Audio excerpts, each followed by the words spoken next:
plus. Max, Ether à 3000, c'est pour quand, les gars?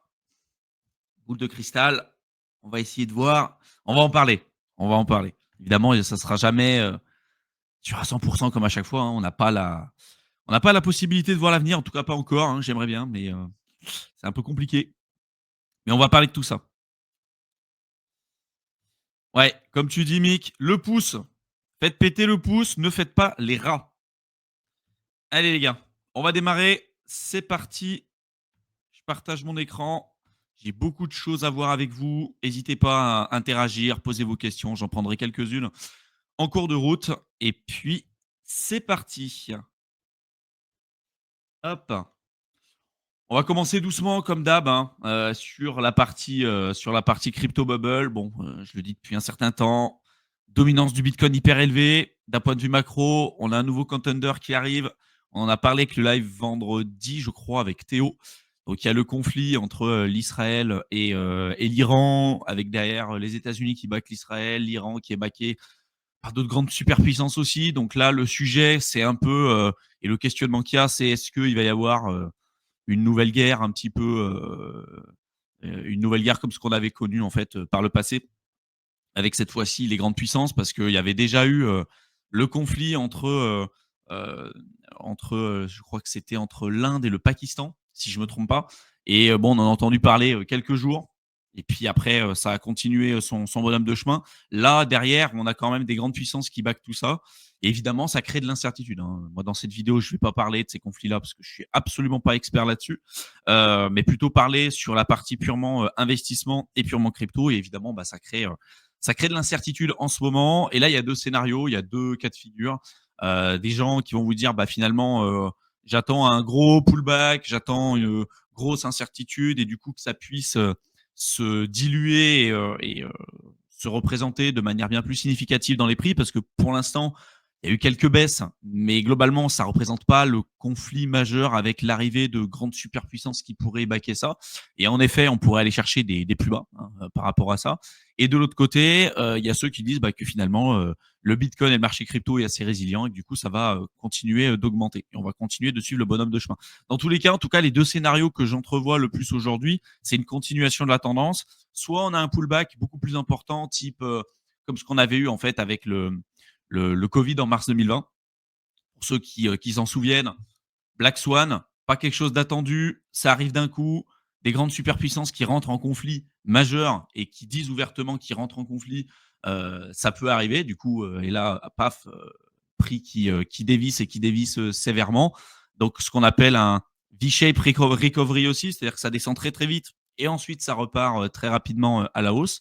Ça, c'est tout à fait possible. Et moi, c'est le scénario que je privilégie, c'est-à-dire une continuation là, de la baisse et de la tendance pour aller chercher les 93, 95 000 sur le BTC et puis ensuite repartir à la hausse. Donc attendez-vous évidemment, si là dans les prochains jours, prochaines semaines, on a une grosse baisse sur le BTC, quand je dis grosse baisse, hein, c'est voilà 93, 95 000 sur le BTC, évidemment les alts vont prendre un sacré coup. Mais dans tous les cas, je m'attends là, dans les niveaux comme on le voit aujourd'hui, on voit les incertitudes qu'il y a, hein, mais regardez les terres, hein, malgré des incertitudes, dès que ça baisse un peu, ça reprend directement le dessus. Enfin, on voit que le marché a envie de monter plus haut. Donc là, si jamais ça arrive, beaucoup vont vendre parce qu'il y aurait une sorte de mèche de capitulation pour ensuite repartir très très vite à l'os. Voilà. Aujourd'hui, c'est le scénario que j'entrevois. Donc méfiez-vous. Si vous essayez de vendre pour essayer de racheter plus bas, là, ça risque de piquer très fort. Par contre, s'il y a une baisse qui arrive et que vous avez des poches de liquidité, profitez-en. Moi, je sais que j'en profiterai et il va falloir le faire, ne pas le faire n'importe comment, ne pas acheter n'importe quoi. Les alts aussi, n'achetez pas n'importe quoi. Il y a beaucoup de projets aujourd'hui qui sont morts. Il y a eu pas mal de problématiques. Je pense que vous avez vu aussi que le compte Pump Fun a été suspendu sur Twitter, comme pas mal d'autres types de projets.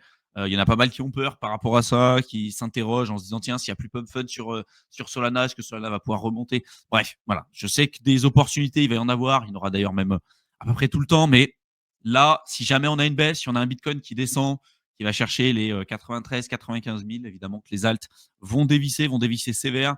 Je m'attends à ce qu'il y ait une remontée assez rapide. Je ne m'attends pas à ce que ça reste aussi bas longtemps, surtout dans les structures actuelles. Donc, si vous avez des poches de liquidité, profitez et que vous avez envie de prendre ces risques-là, évidemment, profitez-en pour rentrer. et n'achetez pas n'importe quoi. Voilà. Ceux qui s'interrogent encore pour savoir quels sont les meilleurs projets, ce que nous on fait à l'instant T, si vous voulez pas vous retrouver tout seul pendant un bull run, en l'occurrence, parce que là, ça va arriver très vite. Vous avez le programme d'accompagnement. Vous avez le lien juste en dessous et avec tout ce qu'il faut connaître pour devenir autonome dans vos investissements, le programme Crypto Investisseur, avec à chaque fois les liens dans la description et des vidéos explicatives pour avoir plus d'informations là-dessus. Donc, n'hésitez pas à y jeter un coup d'œil. Ce qu'on remarque, c'est que vu que le Bitcoin reste encore très fort en termes de prix, en termes de dominance, malgré les incertitudes actuelles, les alts sont clairement pas dingues sur le jour. Sur la semaine, c'est exactement pareil. Sur le mois, regardez, c'est pareil. Il y a quelques projets qui sortent leur épingle du jeu, mais globalement, ça reste quand même très bas en termes de prix. On est très, très, très en dessous des plus hauts du cycle d'avant. Ça fait 3 ans et demi, presque 4 ans que les alts prennent des dérouillés. Mais à un moment donné, comme un pendule, ça va changer. Je m'attends toujours à avoir une alt season. Je ne suis pas du tout dans le scénario en disant il n'y aura pas d'alt season. Peut-être que ça sera un petit peu différent de ce qu'on a connu d'avant. Sans doute que tous les projets ne pumperont pas de la manière dont la plupart des gens le souhaiteraient. Mais c'est comme tout. Si vous avez profité des périodes comme celles qu'on voit aujourd'hui pour accumuler des projets pertinents, des projets intéressants, en dessous du prix de revient de la plupart des personnes, et que vous avez doublé, triplé, quadruplé votre bag, évidemment, vous pourrez vous permettre d'être beaucoup plus conservateur sur les prises de profit, ce à quoi on prépare évidemment sur la partie accompagnement. Et sur l'année, bon, il y a quand même quelques projets qui sont toujours très largement positifs. Donc, on a SUI, XLM, AV, SPX Virtual, AB, XRP, Digibyte, d'accord, DGB, pardon, pas Digibyte, je crois pas que c'est Digibyte. On a un peu le Doge, Monero, hein, Monero aussi, pourquoi? Parce qu'il y avait un moment donné le hack de quelqu'un aux États-Unis, je crois qu'il détenait plus de 3000 BTC, 3500 BTC, et l'argent a été envoyé sur Monero pour éviter d'être tracé. On a ADA aussi qui a pas mal performé, Hbar, Bitcoin, Tao également aussi, et puis après tout ce qui va être lié aux actifs classiques type or ou autre, puisque l'or sur des périodes comme ça avait extrêmement bien aussi performé dans des périodes et dans un climax d'incertitude important. Évidemment qu'on a des projets comme Paxos Gold et autres qui suivent le cours de l'or et qui aussi ont bien performé. Par contre, la plupart des autres projets, hein, la plupart des Layer 2, la plupart des nouvelles Layer 1, même Ethereum aussi a très peu performé. Et c'est assez drôle de voir, là par exemple, le TRX, hein, le coin de Tron, en ce moment, qui a fait depuis le début de l'année 135%. L'Ether est très très loin de ça. Donc oui, les fondamentaux sont intéressants. Oui, c'est important de suivre toutes ces choses-là. Mais malheureusement, c'est pas les augmentations de prix ne sont pas toutes liées évidemment et exclusivement à la partie fondamentale. Quand pour un projet qui fondamentalement comme TRX, on peut s'interroger quand même sur la qualité de ce projet-là par la suite, et qui pour autant, d'un point de vue technique et structurel, ont offert depuis sa création des superbes performances. Je vais vous le montrer quand même, hein, parce que je pense qu'il y en a beaucoup qui ne s'en rendent pas forcément compte. Parce qu'on vous a parlé de l'Ether et tout, et quand on a vu sur les alts un petit peu ce que ça a donné depuis 2021, en fait, hein, les alts sont en tendance baissière depuis 2021. Si vous regardez Tron, c'est quand même un cas très particulier, qui est toujours dans le top 10 crypto. Si vous regardez là son graphique depuis le départ et que je me mets en log, alors déjà, vous voyez que c'est un graphique quand même qui est extrêmement beau. Si je me mets en linéaire, c'est pareil, hein. C'est-à-dire qu'on est vraiment sur une structure parabolique qui a continué d'être maintenue, y compris en bear market, hein. Sachant que évidemment, c'était un projet dont tout le monde se contrefiche et qui n'est pas fondamentalement, en tout cas, qui a un fondamental qui reste très discutable. Son fondateur, Justinson aussi, qui a énormément de casseroles derrière lui. Mais bon, voilà, multimilliardaire qui a permis d'avoir une structure assez belle. Et évidemment que sur ce cycle, qui a battu à plat de couture la partie purement Ethereum. Ça ne veut pas dire que ça sera toujours le cas, mais c'est pour vous montrer aussi que des moments, on a des contenders comme ça qui arrivent, qui se font cracher dessus depuis le départ et qui pour autant continuent de performer. Voilà. Donc, désolé hein, pour tous ceux qui sont comme nous. Pour tout vous dire, évidemment, moi, j'ai pas de TRX. Mais là, force est de constater qu'entre de l'Ether et du TRX en termes de performance, ou même entre Ether et Solana jusqu'à maintenant, il aurait fallu avoir du Solana sur ce cycle ou du TRX. Mais par contre, sur le très long terme, je reste extrêmement confiant sur la partie Ether, puisque quand vous regardez les balances qu'elles font, on vous en parle depuis des semaines et des mois, elles n'accumulent pas de TRX, elles n'accumulent pas de Solana, elles accumulent de l'Ether. Et d'ailleurs, là, on a eu des nouvelles banques qui ont lancé des tokenisations. Donc, il y a le BlackRock avec le projet Build. On a JP Morgan là, qui va lancer son stablecoin sur Ether. Enfin bref, la plupart des innovations sont sur Ether. La plupart du développement se situe sur Ether. La plupart de l'adoption, c'est sur Ether. Les liquidités sont sur Ether. Les gros sont sur Ether. Donc voilà, vous allez voir que le rapport que je vais vous présenter démystifie un petit peu tout ça et vous donne quelques targets aussi de prix pour vous montrer typiquement qu'on en est qu'au tout début. On a beaucoup de gens souhaitent être early sur le marché crypto. Beaucoup de gens disent ouais, mais moi aussi j'aurais aimé acheter du Bitcoin en 2013, j'aurais aimé acheter de l'Ether en 2015. Sauf qu'il y a vraiment un prix à payer pour rentrer très très tôt sur des projets. Et c'est que avec l'avenir où on se rend compte ah bah oui tiens de l'Ether à 100 balles, ça fait plaisir d'en avoir acheté. Si j'avais su, j'aurais acheté. Et finalement, quand on était sur le moment pour pouvoir en acheter, bah, il y avait très peu de gens qui souhaitaient le faire. Tout comme aujourd'hui, hein, la plupart des gens ne souhaitent pas acheter de l'Ether à 2000 balles. Quand je vais vous parler un peu plus tard dans cette présentation des targets qui sont présentés sur le rapport qui a été fait par Ether Realize, qui est la branche institutionnelle pour la partie Ether, en tout cas pour essayer de brander la partie Ether pour les instits. Vous allez voir que évidemment on est sur des targets qui sont bien plus hautes et que on a des difficultés en tant qu'être humain à se détacher du bruit ambiant et de se dire bah, que a priori, même sur un Ether à 2000 ou 3000 balles, on est très early par rapport à sa valeur fondamentale, par rapport à sa proposition de valeur sur le très long terme, tout comme du Bitcoin à 100 000 balles aujourd'hui avec du 3% d'adoption d'un point de vue mondial. Évidemment qu'on va aller bien plus haut sur les 10, 15, 20, 30 prochaines années. D'accord? Donc, important de prendre du recul par rapport à ça. Si on regarde sur la partie ETF, on va en parler rapidement, malgré le conflit, malgré les incertitudes et ce que je vous ai dit un petit peu plus tôt. Bon, bah, on a toujours une très forte accumulation de la part des instits, d'accord. Et surtout chez BlackRock. Il y a eu quelques sorties, là le 17 juin, chez Fidelity, Bitwise et chez ARK. Mais voilà, presque 640 millions de dollars d'inflow chez BlackRock et on finit la journée en positive avec 216 millions de dollars de rentrée nette. Si on regarde, là, on a dépassé l'ATH. On est carrément en ATH sur la partie net inflow, sur la partie BTC. Donc ça, c'est quand même assez fou malgré les incertitudes. Donc on voit que beaucoup de gens ont peur, beaucoup de gens s'interrogent d'une potentielle baisse. Je vois beaucoup de gens qui commencent à passer short à effet de levier pour essayer de catcher la potentielle baisse entre les 105 000 jusqu'à les 93, 84, 94 000. 95 000 sur le BTC pour ensuite repasser longue. Enfin, évidemment que c'est absolument pas ça que je vous préconise. Si vous êtes en spot, sans effet de levier, vous êtes tranquille. Restez là-dessus. Si ça baisse, vous renforcez. Sinon, vous faites rien. Et ça ira très bien. Sur la partie Ether, là, par contre, regardez, hein, on est que dans le vert, que des rentrées nettes. Il y a que là le 13 où il y a eu quelques sorties, mais 2,1 millions, franchement, c'est que dalle. Et sinon, ouais, on est reparti en positif. Donc là, on est à 4 milliards de rentrées nettes sur la partie Ether et on est pareil à un ATH. C'est-à-dire que malgré les incertitudes, malgré le conflit, malgré tout ce qu'il peut avoir d'un point de vue macro, oui, un questionnement. On est toujours en quantitative tightening, toujours avec des taux élevés, mais malgré ça, ça accumule, mais ça accumule comme jamais. Il n'y a presque plus rien en OTC, il n'y a presque plus rien sur les plateformes d'échange centralisées.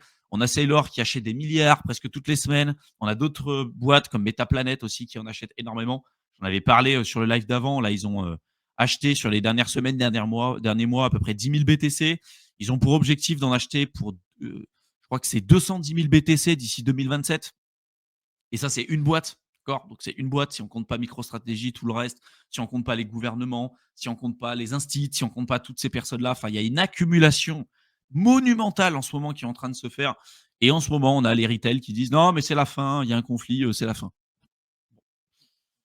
Ça me paraît un peu tendancieux. Mais en tout cas, regardez ce qui se passe. Hein. On a des boîtes comme Metaplanet qui continuent d'acheter. On a des baleines sur Ether qui explosent. Et je parle de baleines sur Ether, mais c'est sur Bitcoin, c'est pareil. Hein. On suit un petit peu ce qui se passe sur la partie ETF. Mais si vous regardez sur la partie purement retail, c'est quand même assez fou. Et il y a des baleines qui accumulent, qui n'ont pas vendu en 2021 et qui accumulent de manière massive, mais depuis 2018 quand même. D'accord. Des boîtes comme par exemple l'une dernière là, qui a acheté pour 425 millions de dollars d'Ether, qui a à peu près 175 millions, 175 000, pardon, pas 75 millions, ça fait pas mal, 175 000 Ether, qui fait partie il est juste en dessous de la partie de la partie fondation Ether qui a bien plus d'Ether. Mais la deuxième plus grande structure qui détient le plus d'Ether aujourd'hui, c'est une boîte dans le gaming. Donc la partie purement corporate. Et ça, évidemment, ça se rajoute sur des baleines vraiment on-chain qui accumulent comme des fous, quoi. Vous pourrez y jeter un coup d'œil, hein, mais ça n'arrête pas d'augmenter, le nombre de baleines. Par contre, le nombre de petits porteurs en crypto n'arrête pas de diminuer. Donc en fait, on voit qu'il y a un shift entre les mains faibles, globalement, hein, qu'on appelle ça les week-ends qui vendent aux baleines. Et il n'y a jamais eu autant de gros porteurs sur la partie crypto. Et quand je parle de gros porteurs, c'est vraiment des très gros porteurs, hein. C'est pas des qu'on appelle baleines, c'est pas des personnes qui vont avoir 100 ou 1000 BTC, même si a priori on pourrait se dire que c'est des baleines. Là, il y a ce qu'on appelle les méga whales. Et là, les méga whales, c'est entre 10 000, 100 000 BTC, voire plus. Et là, il y en a de plus en plus. Et ça, c'est quand même assez fou. Par contre, des personnes qui détiennent 10 BTC ou moins, ça n'arrête pas de baisser. Ça n'arrête pas de baisser, ça n'arrête pas de baisser. Donc, on voit que les petits porteurs, alors je mets bien petit entre guillemets, hein, ça peut être beaucoup pour certaines personnes, mais que là, il y a un vrai shift qui est en train de se passer là-dessus. Et beaucoup achètent justement, et surtout sur la part institutionnelle, corporate, Ether, principalement, on achète énormément pour anticiper la partie staking, où je vous rappelle que normalement, je crois que les dernières news que j'avais vues, c'était sur octobre, où on devrait potentiellement avoir la partie purement staking sur les ETF Ethereum. D'ailleurs, il y en a beaucoup qui en achètent par anticipation et qui commencent à déposer des Ethers en staking. Il n'y a jamais eu autant d'Ethers en staking qu'aujourd'hui. Et ça n'arrête pas de continuer. Il y a de plus en plus de validateurs. Et on suppute avec Michael que c'est pour anticiper, pour pouvoir proposer le plus rapidement possible aux clients à partir du moment où il y aura la validation des ETF staking, certains institutionnels justement qui pourraient préparer ça en amont, un petit peu dans le feutré. Et à partir du moment où tiens, c'est bon, c'est accepté, la partie ETF staking, en fait, ils ont déjà les validateurs, ils ont déjà toutes les infrastructures et ils peuvent le proposer immédiatement, donc des Ethers avec des rendements, un peu comme les obligations avec les coupons pour ceux qui s'intéressent à la partie purement institutionnelle. Donc là, il y a vraiment ce travail-là qui arrive. Et donc, comme je vous le disais tout à l'heure, hein, pour l'instant, tant qu'on est sur un Bitcoin avec une dominance comme ça, moi, je vois pas pourquoi je serais bearish sur une charte pareille. Voilà. Je m'attends à ce qu'il y ait toujours une augmentation. Qui plus est, en plus, il y a un Black Swan sur le court terme, c'est-à-dire une petite baisse, mais des alts qui se font encore plus dérouiller et donc un Bitcoin qui repart très très vite à la hausse. On peut avoir une dominance qui augmente 66%, voire encore plus. On verra un peu. Et concernant les scénarios, ce que je vous avais dit, là ici, on est encore en période de latéralisation. Le scénario qui est assez probable pour moi, c'est d'aller retester ces zones-là. Donc 93, 94 000. Donc une baisse là, par rapport à aujourd'hui. Ça peut être une baisse de 9-10% sur le BTC. Moi, je m'attends à ça sur le court terme, hein, entre la fin juin, début juillet, mi-juillet. Sur le mois qui arrive, pourquoi pas une baisse s'il y a un Black Swan, s'il y a un truc, une correction. Et ça serait très sain. C'est-à-dire, vu l'augmentation qu'on a eue depuis les 74 000, ça serait bien, là, évidemment qu'on ait une latéralisation, mais un pullback. Pourquoi pas aller chercher cette zone ici? Sinon, si ça ne tient pas, rechercher cette zone-là, mais toujours garder la structure haussière. Et si jamais ça arrive, vu la période dans laquelle on se trouve, moi, je m'attends à ce que la baisse soit de très courte durée et que si vous avez des liquidités, re-rentrez assez rapidement si vous le faites. Voilà. Que vous soyez prêts. Nous, on est prêts. Quand ça arrivera, on rechargera. Pour ceux qui sont dans l'accompagnement, on vous dira évidemment ce qu'on fera. Et les projets qu'on accumule, vous les connaissez évidemment. Mais il y aura des opportunités. Si ça arrive là, si le Bitcoin perd 10%, il y aura des alts qui risquent de perdre encore 10, 15, 20, 30%, voire plus. On verra. Et là, il va falloir être rapide pour pouvoir re-rentrer dessus. Sinon, au niveau de la structure, ce que je suivais là depuis un certain temps, par exemple celui-ci, la dominance entre la somme de la dominance du Bitcoin, USDT, USDC. Et là, on voit que ça n'arrête pas d'augmenter. Voilà, on est sur une mort lente et douloureuse de la part des alts. Pour l'instant, ça continue. On a été rejeté ici sur la précédente zone de support du cycle d'avant. Là, on a trouvé une zone de support. On est remonté. Donc, on va voir, est-ce qu'on va casser cette zone de résistance comme ce qu'on avait eu sur le cycle de 2021 pour aller chercher les 76%. Et là, ce sera peut-être le cas avec le Black Swan, un conflit, les États-Unis qui disent OK, on rentre en conflit avec l'Iran. On va voir un petit peu ce que ça va donner. Mais pour l'instant, il n'y a rien de bullish à court terme sur la partie purement alt et tout ce qui s'ensuit. Par contre, plus il y a de l'incertitude, plus les gens vendent, plus le Bitcoin devient fort, plus l'Ether se renforce, plus l'Ether a des bonnes performances, plus il va monter en dominance, plus vous allez avoir une alt-season qui sera importante. Et je pense que je vous en parlerai vendredi sur la saisonnalité des cycles, parce que je me rends compte que beaucoup de gens aussi disent un peu n'importe quoi, notamment sur la période estivale, j'en ai un petit peu parlé aussi. Mais ce à quoi on pourrait s'attendre sur la saisonnalité des cycles, avec l'arrivée des institutionnels et tout, j'en parlerai un petit peu plus vendredi. Je sais pas ce que vous en pensez, les mecs, et quels sont les scénarios que vous avez en tête. Mais pour l'instant, pour moi, il n'y a rien qui change. Pas de raison de capituler maintenant.